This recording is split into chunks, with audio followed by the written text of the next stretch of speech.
Hello, ladies and gentlemen. My name is Ahiga Snyder. I am a wildlife researcher and co-owner of Pathways for Wildlife. Before I do my normal intro, I just wanted to point out that we have a lot of bobcat and coyote scat here. This is our first time, Kurt, so this is awesome. This is what we look for. You know?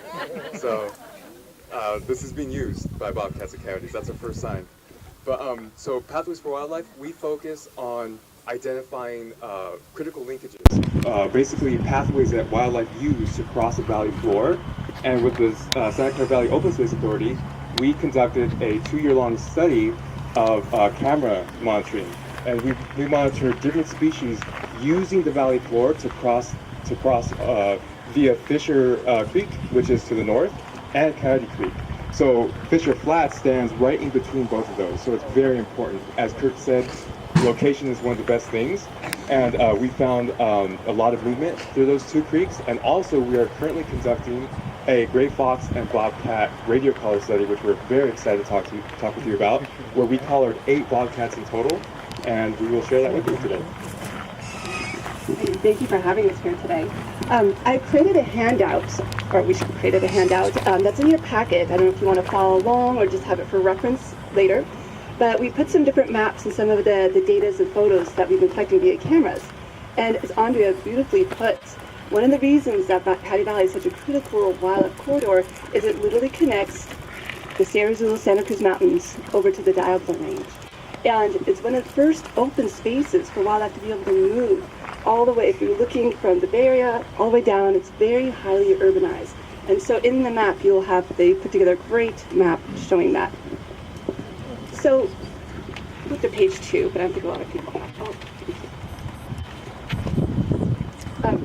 One of the great things about the linkage is there are already so many protected lands, thanks to the great work that Post is doing, OSA, county parks, surrounding the valley floor. So we just needed to complete the linkage.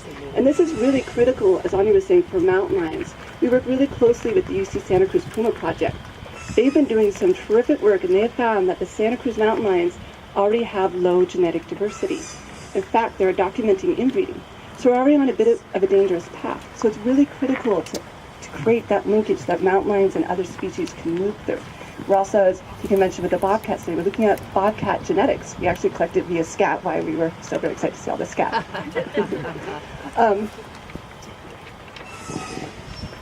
Yeah, so what we did with the Santa Clara Valley Open Space Authority was we set up camera stations all across the valley floor. We focused on Fisher Creek and Coyote Creek.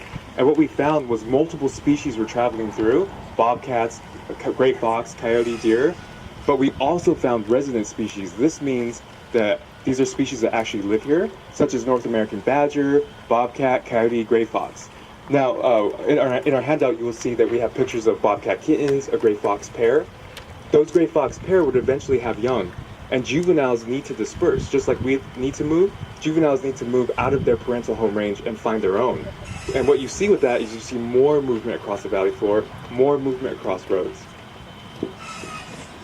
So we're so excited from the study that we were able to document animals moving across the valley floor, but we were also able to document that there was barriers to wildlife movement.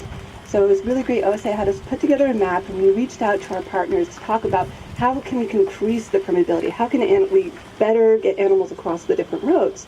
So we're super excited, a brand new, first ever Santa Clara Valley Wildlife Corridor Working Group. And this is made up of Post, OSA, Santa Clara Habitat Agency, VTA, county parks, and Caltrans. So we're working together, interagencies and organizations, to look at where can we put a culvert so animals can go across underneath Monterey Road. Because as you saw, as you drove through Monterey Road, many animals are hit here consistently. It's both dangerous for wildlife and people. 2 reasons. We have a large cement barrier that spans the road, and we do have a culvert, and that's where the story gets very interesting. It's not functional culverts.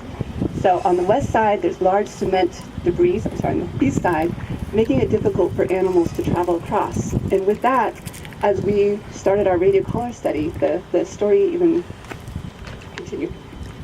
So Coyote Valley, to be honest, it's not very large. It's pretty compact in terms of valley floor and wildlife movement. But when we started our trapping period of bobcats, we caught 8 bobcats in total. Bobcats are territorial, so that is a small amount, or that's a small area for a high amount of bobcats. 5 of them were caught at IBM, 2 of them were at Tuller Hill, and 1 at Caddy Creek Trail. That's amazing because when you have that high concentration of bobcats, they start to move. Out of those 8, we collared 1. Her name was Elderberry. She was the second female we collared. She was crossing Monterey Highway back and forth. We believe that she was born probably on Tuller Hill. Well, on one of her treks out, on her return, she was hit right above the culvert. We knew that culvert wasn't too functional. It's flooded right now. It's got the debris. She did not feel comfortable using it. So we found her just right above the culvert. And that's huge. It's really important data because we knew it eventually happened. But over the only existing culvert on Monterey Highway, that spoke huge volumes. So it helped us do our research and guide it. So we're working very closely and looking at Monterey, but also the good news is we reached out to our partners at Caltrans. And we had some existing culverts that had been filled with debris that we knew animals were using in 2008. We came out to the field, and Calman led us from BTA. We showed them the culverts. Within 2 months, they came out with tractors and shovels and cleared these culverts for us. We set up cameras and we documented wildlife starting to use them again, safe passage underneath the road. So these culverts and bridges really do work. So we're looking at a variety of different things, creating hedgerows so animals like mountain lions can cross the valley floor, fixing culverts like Monterey, maybe installing something my Grand Vision or ours, land bridge over Highway 101. It'd be phenomenal. Like Andre was saying, they're doing it in LA. It'd be wonderful to be here to do that, bringing ecotourism. So we're looking for new partners and to work with different agencies. So we invite you to talk about some of these exciting solutions with us afterwards. Thank you.